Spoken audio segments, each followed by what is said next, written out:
Welcome back to our Fear the Walking Dead coverage on Chronochord Media, along with C-Dub. I'm JC.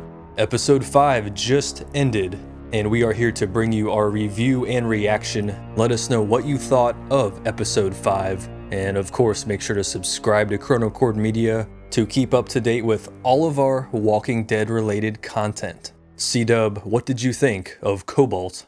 JC, I gotta say right off the bat, this was a great episode. As we kind of predicted last week, they're starting to ramp up the excitement. Everything's starting to kind of develop going into the next episode coming up, episode 6. Of course, the season finale. Man, there's some shady business going on here in the Los Angeles area. Let's jump right in, man. The first scene we see are people being detained in cells, big fenced off areas, and we see a sharp talking guy, and here he is harassing Doug, the neighbor who was freaking out previously, and he upsets him so much that he's taken away by the guards. And then we are shown Nick, who's laying on the ground in the same cell, and boom, the intro to the show. So we know Nick is at least alive still, C-Dub. Next, we see Ophelia throwing bottles at the National Guard, trying to get their attention, asking questions about her mother. Chris is upset in the house because Travis did not do enough to try to stop Liza from leaving with the National Guard caravan.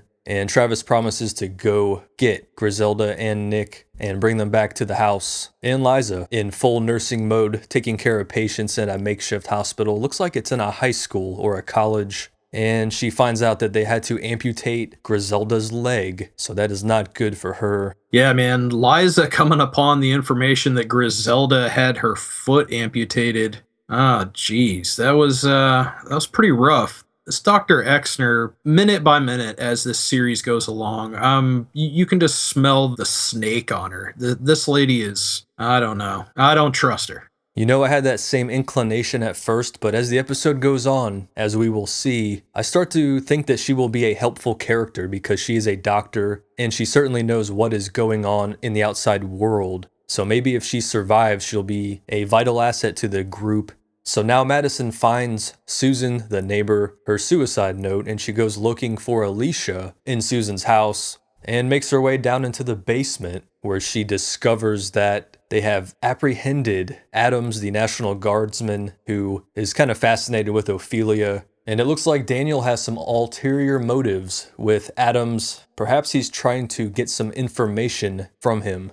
Yeah, the direct quote from Mr. Salazar, Daniel, is that this is how we bring them home. He tells Madison that, man, Daniel Salazar, you are a savage, sir. Adams, the lieutenant, tries to kind of, let Daniel know and the rest of the group that's there that it's okay. And Griselda and Nick, they're going to get back. They're going to get treated. Ophelia, of course, has that connection with Adams. And she insists on his behalf that he doesn't know where they're at. But then her father, Daniel, cuts her off. And then upstairs, we see Ophelia telling Madison that they can trade Adams, perhaps, as a ransom for Griselda and Nick. I'm not sure if this plan's going to work out, JC. I think Mr. Salazar has kind of possibly jumped the gun here. Madison, once she finds out what Daniel's plans are for Adams, she doesn't want anything to do with it. She objects to it, but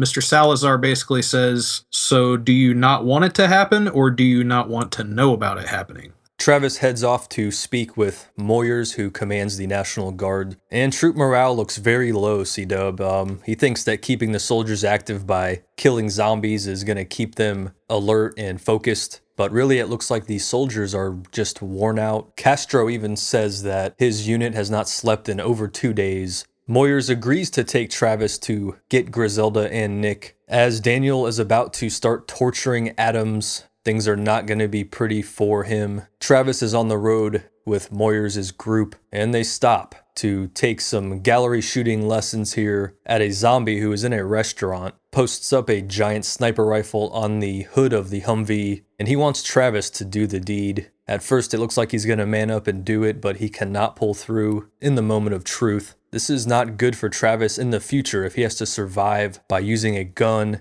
Yeah, JC, it seemed that the really pivotal moment there for Travis was whenever he saw the infected's name tag, Kimberly. I mean, it seemed like that kind of struck him as that this person was once a human. As we've seen before in The Walking Dead, it seems that people have that psychological breakdown to a certain point, and eventually they get over it. Hopefully, Travis does. We see a scene with Liza at the hospital, and an incoming soldier has a bite mark on his chest, so it's kind of becoming obvious that the National Guard, the military, they're losing complete control and they're being overrun at this point.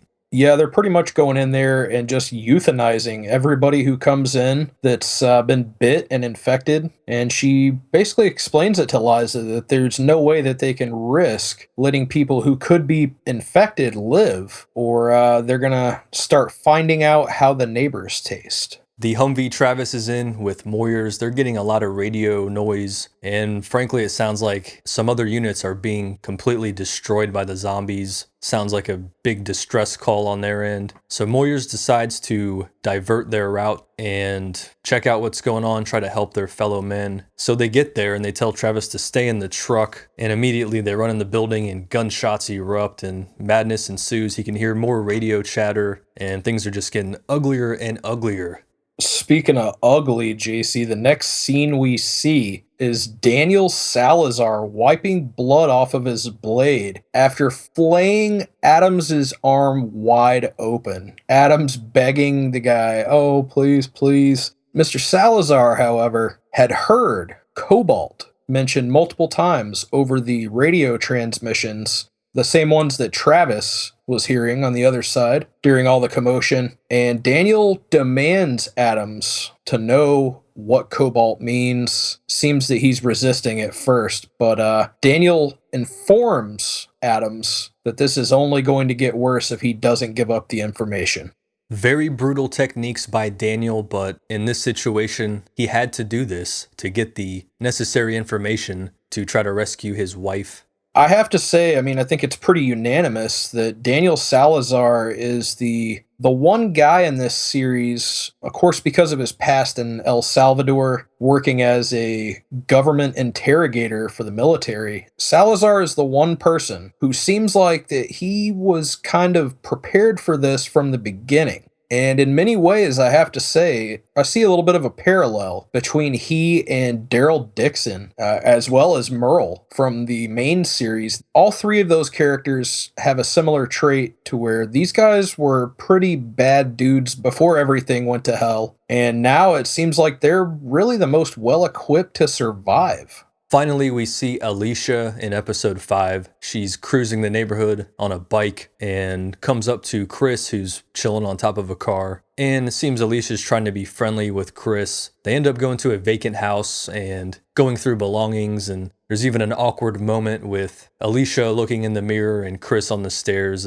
Wasn't sure what to think about that moment, but it could lead to a future plot development between the two.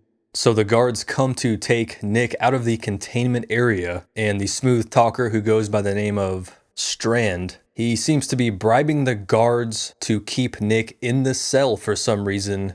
And back to the scene with Travis and the National Guardsmen. There's hell breaking loose in that building, and Castro comes back out with another soldier, and they pretty much say Moyers is gone, they got stuck, it's time to get the hell out of there. And Castro's main objective now is to get home to San Diego and find his family. Unfortunately, it might be too late. And at that point, we go back to Daniel, and he is revealing that he was part of the El Salvadorian violence. So that is a big turn in the story, and that is why he is so unafraid to use violence as a means to an end. And then Liza's sneaking around the hospital trying to find out about Griselda. She finds her, but unfortunately Griselda is in septic shock and she has no chance of survival. Liza just wants to comfort her until the end. Alicia and Chris are back at the house and they're completely trashing it because they're realizing these people aren't going to come back. Normal life's over.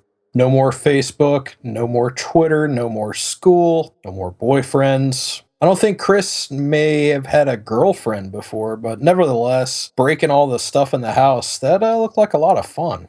So back to Adams, who's, I think, being done tortured, but he is certainly spilling the beans at this point. And he is recalling when he had to lock people inside an arena and havoc was breaking loose. The big revelation of the episode, which is in fact the title of the episode, Cobalt is the command code to evac from LA for the National Guard. But there is also another step in that, and that is what they call the humane termination, which is going to take place the next morning. Premonitions have come true. The National Guard effectively were trying to ensure their survival at the cost of innocents and their lives. That's absolutely the case, JC. It seems to be that the military guys here are just kind of welching on their duty, and which I can't say I blame them. With the world and everything going on like it is, having to lock 2,000 civilians in an arena after people start to turn. I mean, things are getting really crazy here, and I'm really looking forward to seeing how everybody reacts to what's coming, the humane termination of all the civilians, Cobalt. It is then revealed that the suave, smooth-talking Strand has a key and has a plan to escape from the confinement area and is basically recruiting Nick to help him do so. I think that's why he wanted Doug out of that cell, because when the escape takes place, he's not going to want someone that's weak. He's going to want someone that is going to try their best to survive. I'm not really sure how it's going to work into it with Nick being a heroin addict. Strand seems to think that that's an advantage and that has made Nick a survivor already. But, I mean, the guy's dependent on a substance, so I'm not sure that Strand's plan will work in the long run. But, hey, if it gets him out of this military command post, this compound, this jail, then, hey, it's worth a shot. Chris and Alicia are then walking through the neighborhood at night, and they see all the Humvees hauling ass down the street, and it's clear that they are not patrolling anymore. And then unfortunately our first main character, C-Dub, dies, Griselda passes away, and then Dr. Exner grabs a gun that they used to kill cattle with a direct shot to the brain. She wisely has figured that out already, it seems, but she goes to use that on Griselda, and Liza steps in and wants to do it herself. I really feel that was a big step for that character at that moment. That seemed to be a pivotal moment for Liza. It seems like that her wishes to be portrayed as a medical professional or as a nurse, whether she likes it or not, she's having to do it now. She had to prevent Mrs. Salazar from turning. I have to say, JC, we have already seen how fragile Ophelia's mental state is. I don't think she's going to take the news that she lost her mother very well. I don't think she will, C-Dub. As we saw in the episode, she was on the front yard, just couldn't grasp what was going on. So here we are at the last scene of Fear the Walking Dead episode 5. We have Daniel sneaking around, and he makes his way to the arena. And once he starts to walk up the steps, the doors start to really bulge out like they're being pushed by a large mass of zombies. And that's it. Episode 5 is in the books. The preview for the next episode looks very riveting, and it's going to be very, very exciting to see what happens in the season finale of Fear the Walking Dead.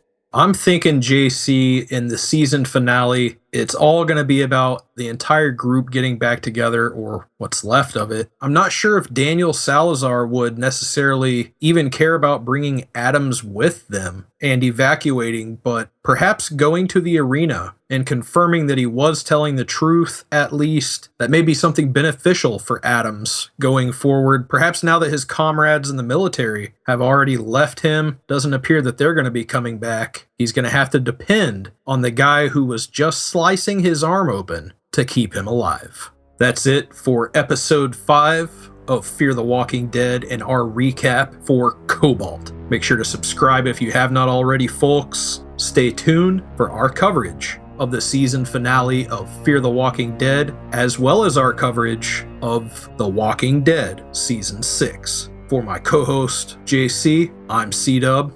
Don't get bit.